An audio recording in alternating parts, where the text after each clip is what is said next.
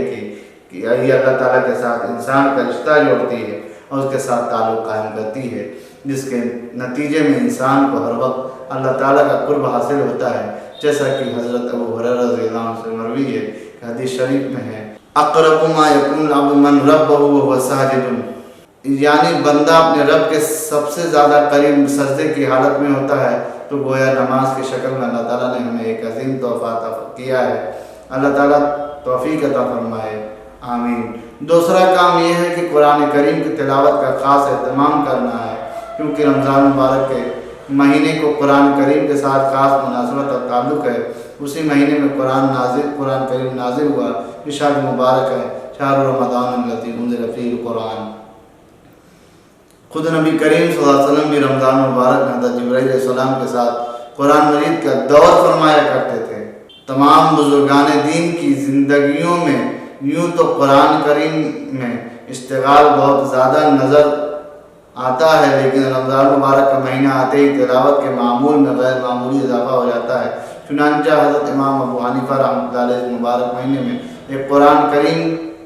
دن میں، ایک رات میں اور ایک تراویح میں اس طرح 61 قرآن کریم ختم فرماتے تھے۔ ماضی کے ہمارے تمام اکابر حضرت حاجی امداد اللہ مہاجر مکی، مولانا محمد قاسم نانوتوی، مولانا رشید احمد گنگوہی، مولانا شاہ عبد الرحیم رائے پوری، شیخ الہند مولانا محمود حسن دیوبندی، مولانا خالد احمد سہارنپوری، حکیم الامت مولانا اشرف علی تھانوی، شیخ الاسلام مولانا سید حسین احمد مدنی، مولانا یحییٰ کاندھلوی، مولانا محمد الیاس کاندھلوی، شاہ ابو القادر رائے پوری، شیخ الحدیث مولانا زکریا مہاجر مدنی، فقیہ الامت مولانا مفتی محمود حسن گنگوئی، مولانا قاری سید صدیق احمد بادوی، مولانا شاہ ابرار الحق اردوئی، فدائے ملت مولانا سید اسعد مدنی وغیرہ کا رمضان مبارک میں تلاوت قرآن کریم کا معمول دیدنی ہوتا تھا، لہذا ہم کو بھی اس مبارک ماہ میں عام دنوں کے مقابلے میں تلاوت کی مقدار زیادہ کرنی ہے۔ عام آدمی کو بھی روزانہ کم از کم 3 پارے پڑھنے چاہیے، تاکہ پورے مہینے میں کم از کم 3 قرآن کریم ختم ہو جائیں۔ اس مبارک مہینے میں ہر مومن کو اس بات کی فکر کرنی ضروری ہے کہ تراویح میں قرآن مجید صحیح اور صاف پڑھا جائے، جلدی اور حروف کو کاٹ کر پڑھنے سے پرہیز کیا جائے، کیونکہ اس طرح قرآن کریم پڑھنا اللہ کے کلام کی عظمت کے خلاف ہے، جس پڑھنے والے کو خود قرآن کریم بد دعا دیتا ہے۔ اس طرح قرآن کریم پڑھنے والا اور سننے والے سب گنہگار ہوتے ہیں۔ ہمارا حال یہ ہے کہ حافظ صاحب نہایت تیز گامی کے ساتھ حروف کو کاٹ کر پڑھتے چلے جا رہے ہیں۔ ایک سانس میں سورہ فاتحہ کو ختم کر دیا جاتا ہے، صحیح طریقے سے رکوع، سجدہ اور تشہد ادا نہیں ہو پاتا۔ 40-45 منٹ میں پوری نماز ختم، اب گھنٹوں مجلسوں میں بیٹھ کر گپ شپ ہو رہا ہے، اور حافظ صاحب اور سامعین میں سے کسی ایک کو یہ احساس تک نہیں ہوتا کہ ہم نے قرآن کریم کی توہین میں کتنا حصہ دیا، اور رمضان کی مبارک ساعتوں میں کتنی بے برکتی قرآن کریم کی کتنی بد دعا دی۔ خدارا اس صورت حال سے بچیے اور اس مبارک مہینے میں برکتوں اور رحمتوں کے دروازے کو اپنے اوپر بند نہ کیجیے، اور صاف صحیح قرآن کریم پڑھنے اور سننے کا اہتمام کر کے دارین کی سعادت حاصل کرنے کی کوشش کیجیے۔ چوتھا کام یہ کرنا ہے کہ اپنے گناہوں سے توبہ کرنی ہے۔ حضرت کعب بن عجرہ رضی اللہ عنہ سے مروی ہے، مشہور حدیث شریف میں ہے کہ ایک مرتبہ نبی اکرم صلی اللہ علیہ وسلم نے ممبر کی پہلی، دوسری اور تیسری سیڑھی پر قدم رکھتے ہوئے آمین فرمایا۔ صحابہ کرام رضی اللہ عنہم اجمعین کے پوچھنے پر آپ صلی اللہ علیہ وسلم نے ارشاد فرمایا کہ جبرائیل امین علیہ السلام میرے سامنے آئے تھے، جب میں نے اس ممبر کے ساتھ پہلے زینے پر قدم رکھا تو انہوں نے کہا ہلاک ہو وہ شخص جس نے رمضان مبارک کا مہینہ پایا بھی پھر بھی اس کی مغفرت نہ ہوئی۔ میں نے کہا آمین۔ ظاہر ہے کہ اس شخص کی ہلاکت میں کیا شبہ ہے جس کے لیے حضرت جبرائیل علیہ السلام بد دعا کریں اور حضور اکرم صلی اللہ علیہ وسلم آمین کہیں۔ اس لیے اس مبارک مہینے میں نہایت کثرت کے ساتھ گڑ گڑا کر اپنے گناہوں سے توبہ استغفار کریں۔ رمضان المبارک کی برکات کو حاصل کرنے کے لیے دعاؤں کا اہتمام بھی لازم ہے۔ بہت سی روایت میں روزے کے افطار کی دعا کے قبول ہونے کی بشارت دی گئی ہے۔ حضرت ابو ہریرہ رضی اللہ عنہ سے سے مروی ہے کہ رسول اللہ صلی اللہ علیہ وسلم نے فرمایا 3 آدمیوں کی دعا رد نہیں ہوتی، ایک روزے دار کے افطار کے وقت، دوسرے عادل بادشاہ کی، تیسرے مظلوم کی۔ یاد رکھیے 3 آدمیوں کی دعا رد نہیں ہوتی، ایک روزے دار کی، دوسرے عادل بادشاہ کی، تیسرے مظلوم کی دعا رد نہیں ہوتی۔ اس کو اللہ تعالیٰ بادلوں سے اوپر اٹھا لیتے ہیں اور آسمان کے دروازے اس کے لیے کھول دیے جاتے ہیں اور ارشاد ہوتا ہے کہ میں تیری ضرور مدد کروں گا، گو کسی مصلحت سے کچھ دیر ہو جائے۔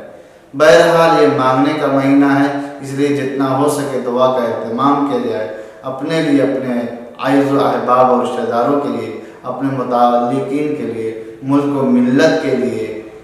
اور عالم اسلام کے لیے خوب دعائیں مانگنی چاہیے، اللہ تعالیٰ ضرور قبول فرمائیں گے انشاءاللہ تعالیٰ۔ رمضان المبارک میں نفلی صدقات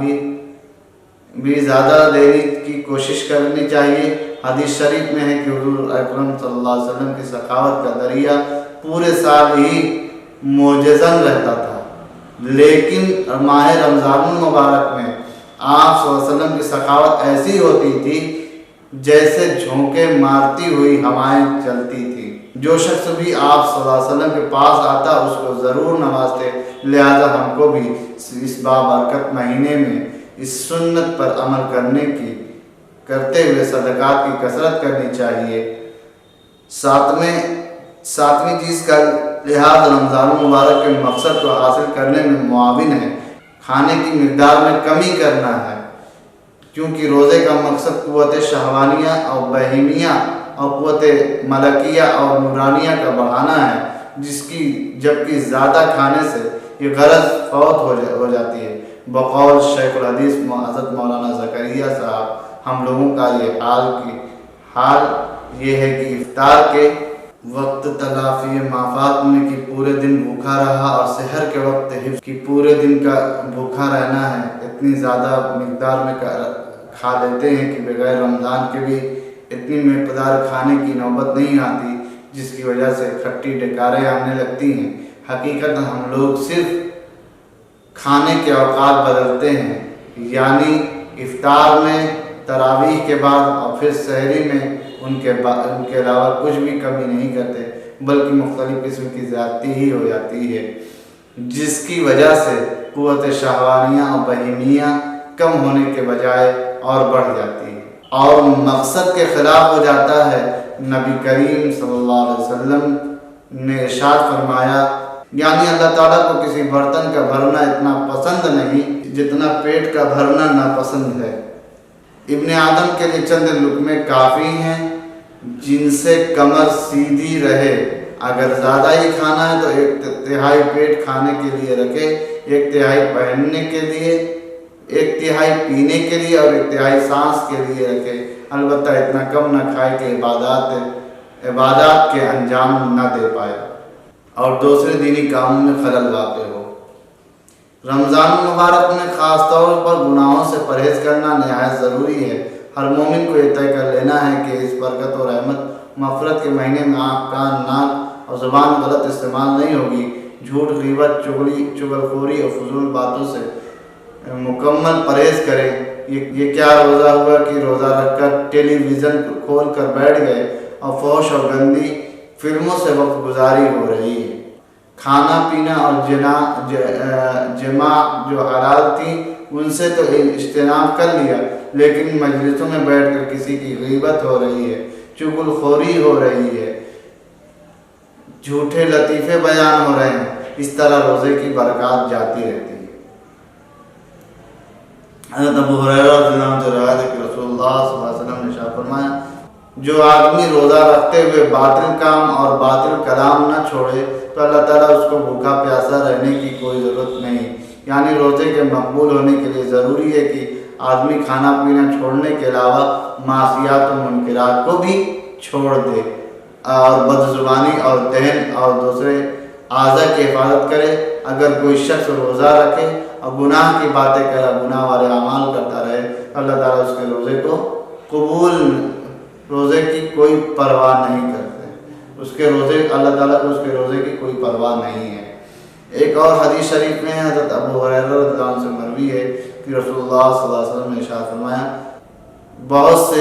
سے روزہ رکھنے والے ایسے ہیں کہ ان کو روزے کے ثمرات میں سے بھوکا رہنے کے علاوہ کچھ بھی حاصل نہیں ہوتا، بہت سے شب بیدار ایسے کہ ان کو رات کے جاگنے کی مشقت کے سوا کچھ بھی حاصل نہیں ہوتا۔ مطلب یہ ہے کہ آدمی اگر گناہوں، غیبت اور ریا وغیرہ سے نہ بچے تو روزہ، تراویح اور تہجد وغیرہ سب بیکار ہے۔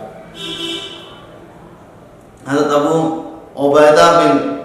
الجراح رضی اللہ عنہ سے روایت ہے کہ رسول اللہ صلی اللہ علیہ وسلم نے ارشاد فرمایا روزہ آدمی کے لیے ڈھال ہے جب تک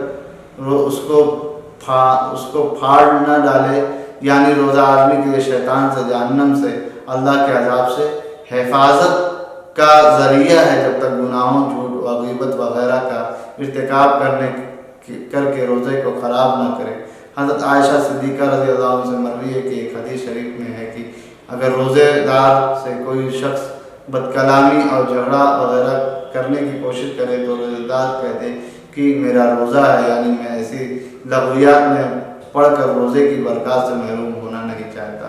ان تمام احادیث شریفہ کا مدعا یہ ہے کہ روزے کے مقصد تقویٰ اور رمضان مبارک کی برکتوں اور رحمتوں کے حصول کے لیے معاشیات و منکرات سے پرہیز نہایت ضروری ہے۔ اس کے بغیر تقویٰ کی شہادت سے تمتع نہیں ہو سکتا۔ اللہ تعالی ہم سب کو اپنی رحمت سے ان تمام باتوں پر عمل کرنے کی توفیق عطا فرمائے، رمضان مبارک کی قدردانی کی توفیق بخشے، اس بابرکت مہینے کے اوقات کو صحیح طور پر خرچ کرنے کی توفیق نصیب فرمائے۔ آمین ثم آمین یا رب العالمین، وآخر دعوانا الحمدللہ رب العالمین۔